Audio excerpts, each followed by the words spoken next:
To add trust badges to your Shopify footer, follow these steps. Select trust badges. Choose the trust badge you want to display on your website. These badges typically include secure payment icons, SSL certificates, and trust seals from reputable organizations. Create image files. If you don't already have image files for your trust badges, you can either design them yourself or download them from trusted sources. Ensure that the badges are clear and visually appealing.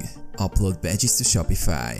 Go to your Shopify admin dashboard and navigate to the settings section. Then click on the files to upload your trust badge images. Once uploaded, note the URLs of these image files. Edit footer code. Navigate to the online store section and select themes. Click on actions and then edit code to access your theme's HTML and liquid files.